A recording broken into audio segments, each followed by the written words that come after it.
I said that anytime before I had a good relationship with the manager, and after the sudden, we don't have any relationship. Suddenly, Liverpool's star player is a problem to manage. The badge says you'll never walk alone. But the fans, they say something else. The club behaves like a business, and the player is either a saint or a traitor depending on what the project needs. There's a strong pattern here. Let me explain why Liverpool doesn't really love its legends, starting with what's happening right now. For 7 seasons, Salah's been the safety net. A slow start, Salah goal. Injury crisis, Salah'll play every minute. A tactical mess, just give it to Mo. Then slot arrives. A new system, new hierarchy, and suddenly the most reliable player of the Klopp era is on the bench 3 games in a row. Not just rotated because of the crazy run of fixtures, dropped. He watches a chaotic 3-3 at Leeds from the sidelines while Liverpool chase the winner without their best finisher on the pitch. Then he bites back. It's like you throw me under the bus because he's a problem in the team now. Well, I don't think I'm the problem. I have done so much in this club. And look how fast the mood flips. For years, even a rumor about Salah leaving was treated like a natural disaster. Now, parts of the fan base are saying he's finished anyway. It's time to cash in. No one's bigger than the club. The same supporters who begged him to extend last season are suddenly comfortable watching him warm the bench. So staying, grinding, giving your prime to Liverpool doesn't protect you. The minute the club decides your future is elsewhere, your story gets rewritten from King of Anfield to awkward problem with a big wage. If that's how staying ends, Trent's decision starts to look a lot less like betrayal and a lot more like self preservation. He grew up at Anfield, arguably the best right back in the world at a point. That quick corner against Barcelona, a Champions League trophy, 2 Premier Leagues, murals, the full package. If any modern player screams one club man, it's him. But careers are short. His contract's winding down. Liverpool wants him to stay, but on their terms. More rebuilds, maybe a position change, maybe less freedom. Then Real Madrid call with a different pitch. How much do you want? He doesn't refuse to play or hand in a transfer request. He just doesn't extend, runs down his contract, and announces he's leaving on a free. Then he returns to Anfield in new colours. His mural gets vandalized. He's booed before kickoff. Every touch of his gets a negative reaction from the crowd. This isn't a mercenary who signed up for 2 seasons. This is a Champions League winning, one of their own, being treated like the enemy. So now, loyalty looks confusing. If staying gets you thrown under the bus and leaving early gets you called a rat, what's left? For a long time, Liverpool fans thought the answer was simple: Steven Gerrard. Twice Chelsea came for him. Twice he could have left for more money and almost guaranteed titles. Twice he stayed.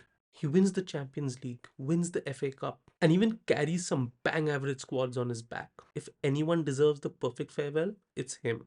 Instead, in his final year, the squad's in transition. His emotional Anfield goodbye is a 3-1 defeat to Crystal Palace. His last ever game as a Red is a 6-1 humiliation at Stoke. The club's greatest modern captain walking off after shipping 6 to Stoke. That's the thanks he gets for choosing romance over realism. So that's the 3 parts. Gerrard stayed to the end and got humiliation for a farewell. Salah extends and gets benched. Trent walks early and gets booed. It's got to make you think. Maybe it's not about individual drama. Maybe it's a script the club has been perfecting for years. Roll back to Fernando Torres. From 2007 to 2010, he's electric. Then the project stalls. Torres realized his peak was getting wasted. He forced a move to Chelsea, a transfer request, a deadline day circus, shirts being burnt outside Anfield. Overnight, he went from idol to snake. But the club, they banked 50 million and started reshaping the squad. That sale was part of the chain that led to the Klopp rebuild.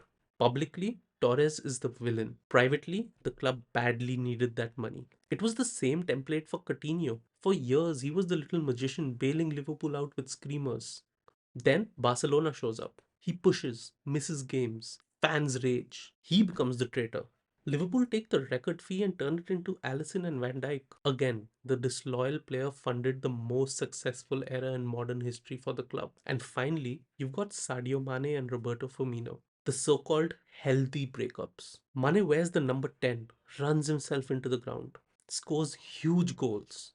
Firmino is Klopp's system in human form. But when new contracts come up, the mood in the boardroom is colder. Mane feels underpaid. Firmino's minutes drop. The data says decline is coming. Liverpool decide not to extend. The goodbyes are perfect. Yet underneath, nothing mystical happened. Two legends just didn't get the deal they wanted because a sporting director and an algorithm thought the risk just wasn't worth it. So Liverpool choose the timing. Liverpool choose the framing. That's the real villain. The idea that Liverpool is a family. The fans protect the idea of the badge and Liverpool. The players, they're asked to treat it like a lifetime contract. But the institution, it treats them like high value assets with expiry dates. Liverpool just never loved its players the way the players were told to love Liverpool. It just loved what the players did for Liverpool. When you score, press, sell shirts, and fit the wage structure, you're one of us. The moment you ask for more money, a different role, a new challenge, the language changes. So Trent choosing Madrid isn't some sudden betrayal of his roots. It's a reaction to everything he's seen in that dressing room. He simply refused to wait for his turn on the chopping block. Salah's living the fate Trent wanted to avoid, suddenly being treated as a tactical headache and a financial burden. So, what's at stake if this pattern continues? Liverpool will keep winning games. Big clubs almost always do. They'll sign new stars, sell the Anfield dream, tell players this place is different. What's actually at stake is realizing the badge is sacred, the names on the back are temporary. Realizing Liverpool never really loves its legends. And realizing when a club sings you'll never walk alone, the safest move might just be to walk away first.